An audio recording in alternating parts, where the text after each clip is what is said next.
What's up, guys? The iPhone 7 honestly just revealed at the Apple event 2016 this year today, and I would have to say that I've not truly been an Apple fan for the longest. I do have an Apple TV. My wife does like Apple, prefers Apple products and iPhone products over Android, which I prefer, and I was open minded going into this event.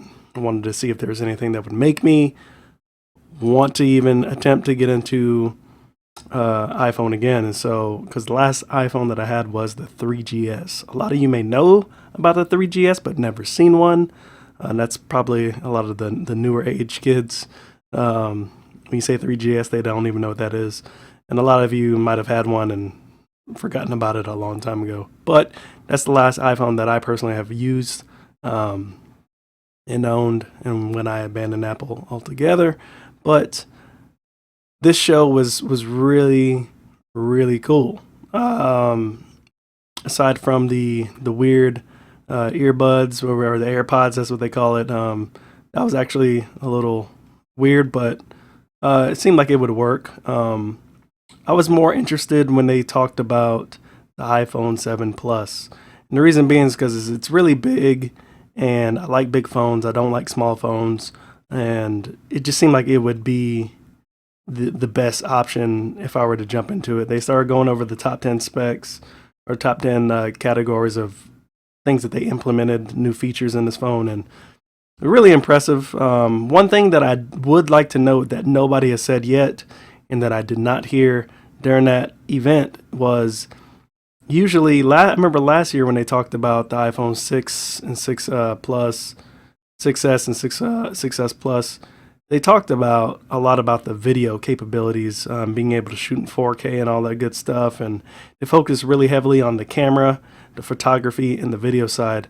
It seemed like they really skipped over that during this event with the iPhone 7 and 7 Plus. And I'm a little concerned about it just because there's so many rumors coming into this thing about it being able to shoot 4K at 60 frames per second flawlessly and all this crap, which I don't believe for a second. Not in a phone factor anyway. But there were so many different kind of rumors that Apple did not address during the event. Now they addressed the concern that people had about the 16 about getting 16 gigs and that being the lowest memory option on the tiered program for all their phones, and so they bumped it up to 32, which is awesome. It's really good. 32 is where everybody should have been, with the past phones.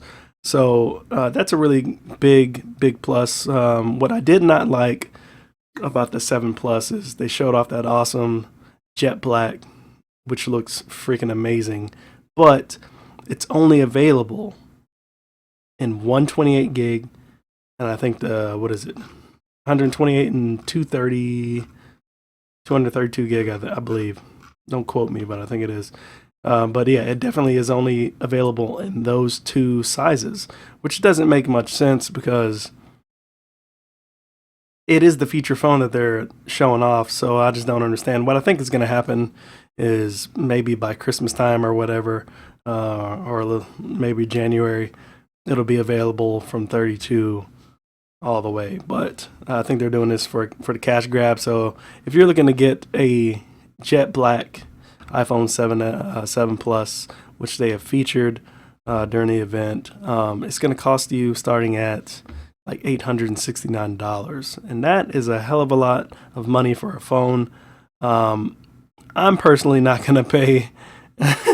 I'm personally not going to pay. Not going to pay that amount, but I really like the phone. This is the only phone that I've been really wanting to get into. That's really interested me in buying it until I heard the price, and then I was completely turned off. But I could settle for a different color phone.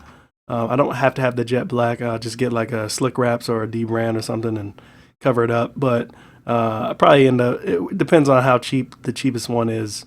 for the 7 Plus. And I'd probably just grab it. I'd probably get the regular black and throw a skin on it anyway. But yeah, definitely they had a really good showing. I believe it was way more interesting than the Sony presser that they were having. Talking about the new PlayStation systems, stuff like that. And even some things surprised me in this event where Nintendo has partnered up with Apple to release Mario games on the iOS system. So that was really interesting, and I wasn't expecting that. And pretty cool to see the merger of video game companies merging with these big tech companies and making their products more worthwhile and stuff like that. So if you guys like this video, if you like the iPhone 7 reveal, if you plan on getting an iPhone 7, if you think Apple has gotten it all wrong this time,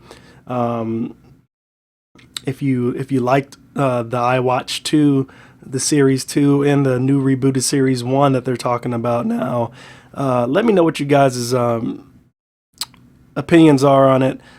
Twitter has been blowing up. We've been chatting back and forth on Twitter about what's going on, and I really like to hear you guys' opinions on this and what you plan on doing this month, because I believe the pre-orders start on Monday and they ship out on the 16th. Oh, as it says right here. Boom. So it's definitely going to be cool. I definitely would like this phone, but I'm definitely not going to pay for it, and probably have to go to cheaper option with another company. Sure, in times like these, this is when I wish the Xiaomi brand was alive and well in the U.S. Because they make some awesome phones and they don't kill you for it, so, or they don't ask for a kidney. But like I said, leave your comments below, and I'll talk to you guys soon. Peace.